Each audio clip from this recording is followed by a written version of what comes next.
পা পিছলে পড়ে গিয়ে আহত হয়েছেন বলিউড অভিনেত্রী প্রিয়াঙ্কা চোপড়া।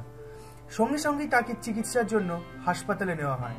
তবে আঘাত খুব বেশি গুরুতর না হওয়ায় প্রাথমিক চিকিৎসা দিয়ে তাকে ছেড়ে দেওয়া হয়। ইন্ডিয়ান এক্সপ্রেসের খবরে এ তথ্য জানানো হয়েছে। কোয়ান্টিকোর একটি দৃশ্যে শুটিংয়ের সময় হঠাৎ প্রিয়াঙ্কা পা পিছলে যান, পড়ে যান তিনি। এতে তিনি মাথার চোট পান।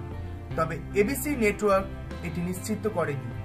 এক বিবৃতিতে তারা জানিয়েছেন, বৃহস্পতিবার রাতে শুটিং সেটে ছোটখাটো একটি ঘটনা ঘটেছে, সেটি গুরুতর তেমন কিছু নয়। বিস্তারিত তথ্য না জেনে এ বিষয়ে কোনো মন্তব্য করা উচিত হবে কিনা বলেও জানায় তারা। এদিকে প্রিয়াঙ্কার নিজস্ব মুখপাত্র প্রিয়াঙ্কার আহত হওয়ার সত্যতা নিশ্চিত করেছেন। তিনি জানিয়েছেন, হ্যাঁ, আমরা নিশ্চিত করেছি বৃহস্পতিবার রাতে একটি ছোটখাটো ঘটনা সেটে ঘটেছে। ওই ঘটনার পরপরই প্রিয়াঙ্কাকে দ্রুত হাসপাতালে নিয়ে যাওয়া হয়। চিকিৎসকেরা প্রাথমিক চিকিৎসা দিয়ে তাকে ছেড়ে দিয়েছেন।